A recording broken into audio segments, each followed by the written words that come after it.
Hey there friends and enemies, JoPa here again, and today I want to go over my biggest video game disappointments of 2024. This is going to include specific games, but also trends I saw that I was disappointed by this year. Now if your list is different than mine, let me know in the comments down below, but I'm going to start off right away with number 10, Star Wars Outlaws. And I don't think this is a bad game by any means, and that's why expectations are so important when I'm talking about disappointments.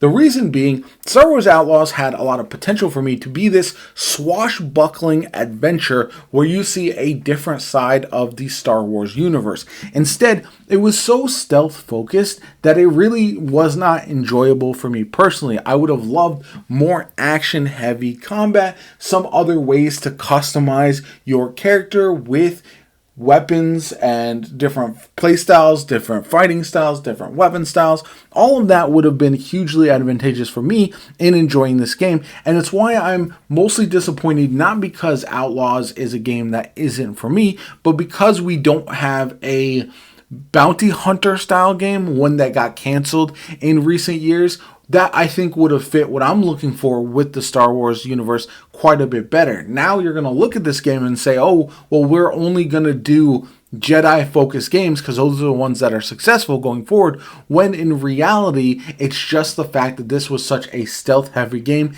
in a action-oriented universe, and that's where the disappointment lies for me. I do think the complaints about the protagonist are overblown. I thought she was fine. I thought some of the systems they had in the game with the interactions with all of the various factions was also pretty good overall. I just think that there were certain things that were underutilized by this game, and they have improved upon it since launch. It's just when I first played this game, I didn't really feel like it was the game that I was personally looking for, and that was a massive disappointment. From there, we move on to number 9, which is Rise of the Ronin. This is a game that I was really excited for, but I don't think it really matched my level of hype. And that's where my disappointment lies. Again, I don't think this is a bad game necessarily. I just think this was a game that I thought was going to be filling the gap between Ghost of Tsushima and now Ghost of Yotai, which we know is coming out in 2025, as a fun samurai-focused adventure. This one with a bit of a twist with some of the movement mechanics and other options you have in combat. However, there was a lot that was lacking about Rise of the Ronin, and it just felt like a game that was an average game, not necessarily as exciting as I would have expected from some of the hype I saw before it was revealed, or when it was revealed before it launched. So I think there's a lot of problems there, and ultimately, while I do think this game is not bad by any means, I do feel like there's certain times where a game in a similar genre from a fan favorite is always going to struggle if it doesn't live up to those same hype and expectations as the other franchise, which is not necessarily fair, but with so many samurai or Japanese focused games, like we have the Assassin's Creed game coming out, we have Ghost of Tsushima, Ghost of Yotai, all of that leads to this game feeling like a lackluster option in comparison, and that's the frustration ultimately. At number 8 is going to be a game that's actually not very good, and it's Skull and Bones. The only reason I was disappointed by this game, I didn't expect anything from it by the time it actually launched, but Black Flag is my favorite Assassin's Creed game, and over the course of the years, I had gone through all the highs and lows. When it was first announced, this game sounded amazing. Then it got delayed, and they changed things, and they fixed things, or they didn't fix things, and it just felt like it was endless amounts of problems with Skull and Bones that led to it ultimately releasing in a pretty poor state. And that's really frustrating for me. The only reason this one's lower on my list is because I feel like I had already given up hope on what this game could potentially be, whereas I think other people still thought it was going to be an awesome title, and I just never thought that would be the case. I do feel like it's the type of game that has a lot of potential if they had done it correctly, but we knew that wasn't going to be the case, and essentially Ubisoft was just putting it out there because they had invested so much time, energy, and effort in a game that just never really was ever going to match the expectations. And even so, it was still extremely underwhelming. It's not a great game, and it's one that unfortunately has really cost Ubisoft in how people perceive them overall. They've had a series of missteps in recent years. The problem is Ubisoft released Prince of Persia, which was a fantastic game that underperformed monetarily, and then also Skull and Bones around the same time. Both of them did not hit projections, and it's leading to them really be over-reliant on Assassin's Creed Shadows, and I don't know if that game is going to live up to the hype either, which would be a major catastrophe for that studio. At number 7, we have Dragon's Dogma 2. This is another case of a game that isn't bad at all. It's actually a pretty decent game. I just thought there was going to be more to it. Some of the interactions with the world are very fun, but it does feel like the back half of the game, you feel like you've done everything and seen everything early on. Whereas it felt like it was almost like a partial Skyrim at times, if that makes sense. And what I mean by that, the games aren't exactly the same, but it just felt like a small section of a grander game for me personally, and that's really where I struggled with it. I did enjoy the game. I enjoyed my time with it overall, but I thought it was going to be a potential Game of the Year nominee type of title. And when it wasn't that, that's why I'm disappointed with Dragon's Dogma 2. Don't get me wrong. If they add new content to that game, I will definitely play it. I definitely think that it's a fun game overall. I do think it's one I would recommend to people with the tempered expectations of it might not be this grand tale that you are expecting. I feel like it's one of those games that, while it is a solid game, I was expecting a masterpiece, and it didn't quite live up to that. Maybe that's my own false expectations and me getting ahead of myself with a game of this nature, but from everything I had seen, this was a game that I was incredibly hyped up about, and it just didn't match that, which is unfortunate. But again, when I'm talking about disappointments, it doesn't mean bad game. It just means a game that didn't meet what I was expecting from it. At number 6, we have another game that unfortunately is already off the books. It's already gone, done, and dusted, and that is Concord. Again, I have this one lower on the list simply because my expectations after the beta were very low. I enjoyed myself with the game. I actually thought it was a good, polished shooter. It just didn't do anything to capture people's attention, and Marvel Rivals has taught me that there's a lot more that this game should have done to keep people engaged besides just having the Marvel IP attached to it. With Concord, some of the things that I saw immediately, besides the anti-woke stuff, because I know people get on that quite a bit, but there were some things to like about this game that gamers might have lost forever because this flopped. $40 title, but one that you actually earn everything in game. You earn cosmetics, you earn upgrades, you earn your banners, and all that kind of good stuff. That is something that gamers have been asking for a very long time.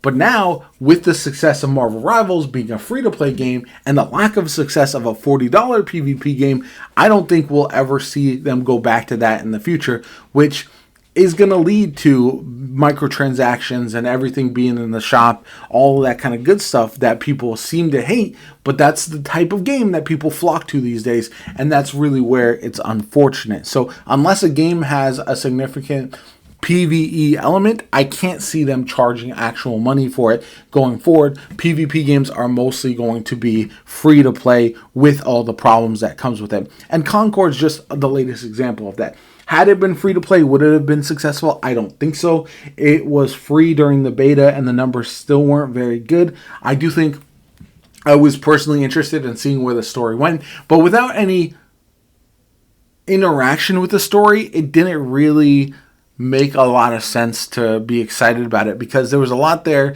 with the storyline that sounded somewhat interesting, but ultimately you were just going to be watching a movie essentially about it from week to week, and I thought that was a bad way to handle it. At number 5 is New World Eternum, and so this is not, again, a bad entry. I think the Eternum update was solid for new players, especially of New World, but for me, I thought this was going to be, when it was first announced, the game changer that brought everyone back to New World. And it just didn't end up being the case, especially over the long term. I actually preferred, as a MMO, Throne and Liberty quite a bit better. And that's really unfortunate to me because New World was a game that I was really excited about for long stretches of time. I wanted to succeed long term, and it just doesn't look like that's going to be the case. I will say the turnaround has been pretty solid. I do think it's a step in the right direction, but I don't think it was the complete band-aid that the game was looking for when we were kind of gauging where these MMOs are going to go from here. And so how long this game sticks around still remains to be seen. I'm hopeful. They have announced there's new content coming in the future, and I'm hopeful that we will see some additional stuff going forward. It also has the hype of the secret level episode with the New World shot that was, I thought, pretty good with Arnold Schwarzenegger. It was quite a bit of fun, and not everyone's favorite episode, but we've seen spikes from these TV shows in the past, and hopefully this really spurs New World on to bigger and better things in the future. But I just feel like this was a little bit of a letdown because of how much I was hoping it would become the dominant MMO in today's kind of gaming world and landscape, that it just never lived up to them. At number 4, we have Suicide Squad Kill the Justice League. And this one's hard for me because my disappointment's not necessarily just with the game. I actually enjoyed it quite a bit. Although I will say the content after the campaign is extremely lacking, and there's a lot of problems with Suicide Squad. However, just like with Anthem back in the day, I personally feel if they would have been allowed to stick with this game long term, they could have made it into something special. We've seen grand turnarounds from games in the past, and that's what I was hopeful with Suicide Squad Kill the Justice League, because I think the traversal is very fun. The combat, moment-to-moment gameplay can be extremely exciting at times. The new characters, Deathstroke, they introduced, and he was phenomenal. Some of the traversal with like the Joker was an absolute blast, and the storyline, once we saw it all play out, was a lot better than I think people were giving it credit for. However, it just never met expectations, whether it's initial sales, whether it's the seasonal content. The first season, I think, was the final straw for this game. While it launched pretty poor, I think when we got the new seasons and they had things that were called strongholds, which sounded so exciting, but ended up being pretty lackluster overall. The end game was just repeated content over and over and over again. The boss fights against the Brainiac alternates just were not as much fun as I think they wanted them to be, and all of that led to just a massive disappointment of game, and that's really unfortunate because, again, I enjoyed myself with Suicide Squad Kill the Justice League. I was excited to see where the storyline goes over the course of time, and I would still be playing it pretty consistently had they been able to continue to churn out additional content that was engaging and enjoyable. At number 3, though, we move on to Grand Blue Fantasy Relink. I was so incredibly hyped about this one when I first heard it announced. I thought this was going to be an awesome character-based crossover. Like, not only do you have like a storyline with the main campaign, but then you have co-op, almost dungeon world boss type of events as well. And all of that sounded awesome. And then once it was released, I felt like they were so separate in their game modes that there was no progression across them that I was enjoying overall. And that's really where this one felt like it was two separate games kind of merged into one instead of one cohesive game. And that's really unfortunate to me because I wanted to love this game. I gave it a shot. I really tried to enjoy it. And ultimately, I just don't feel like it lived up to those kind of expectations that I had for it, which makes me sad because, again, as somebody who is a fan of this franchise as a whole, this was the game that I thought was going to bring people fully on board and enjoy it as much as I do, and that just ended up not being the case, which is just a massive bummer. And so games like this that have all of these expectations that I think could be very, very good and end up not being that are just the most disappointing to me because you see the potential. And again, sometimes it's easy to get ahead of yourself and assume something is going to be one way, and then when it doesn't live up to your own personal expectations. But that's why they're my disappointments. And while they might not be for everybody, I do understand why people might have been frustrated with Grand Blue Fantasy Relink. At number 2 is the Division Heartland. Now, this game never actually came out. It was actually canceled before it was fully released. But they had been hyping this game up for so long. We had seen trailers. We had got excited about what was to come. And as a fan of the Division franchise, I was really looking forward to getting hands on. And they ended up announcing that it was not going forward earlier this year, and I just don't understand it. There was room in the video game space for this game. They must have been pretty far along based on everything that we heard. They were starting to do like closed alpha tests and stuff like that, and it just frustrates me to no end that Ubisoft would close this one when the Division franchise has such immense potential. I genuinely hope that they're able to wrap up some of the Division Heartland content into the Division 3, which they've already announced is going forward. So hopefully we see some of that actually get used going forward. But this one absolutely destroyed me because I feel like this is the type of game that I would be playing so much if they had released it with enough content, with enough fun, engaging gameplay. And so for that reason, I am incredibly annoyed that we never got it to see the light of day. I do feel like it could have been absolutely awesome. And yeah, just a very, very big issue that Ubisoft keeps having these problems with these games that take too long to come out and then either don't come out or come out like Skull and Bones and wildly underperform. So hopefully they find a way to right the ship because I don't know, it's not looking good for them over there right now. At number 1, though, is a little bit of a different topic, and that is going to be the continued layoffs and studio closures. This is something that I feel like is going to hurt the video game space extremely in the next few years. And so the problem is the expectations have gotten insane. There was an overcommitment of funds to a lot of these studios, which expanded. Bungie, I'm a big Destiny fan, and Bungie bought this massive new studio. It was all this bells and whistles. They brought on all these people, and then just a couple years later, they're firing a ton of folks. They're moving people from the base studio over to Sony because of the problems that they're having, and it's just been a disaster. And on top of that, we're losing smaller studios that have been successful because they're not given a chance to make the game that they want over the long term as the funding dries up and they can't afford to pay people, etc. And again, I think this hurts the gaming landscape a ton over the long haul. It's going to be a very big problem that I don't think we'll feel for several years. And part of it might be made up by the fact that we are getting more games from places that we'd never had before, like the Chinese projects from Black Myth Wukong, Lost Soul Aside that Sony is partnering with.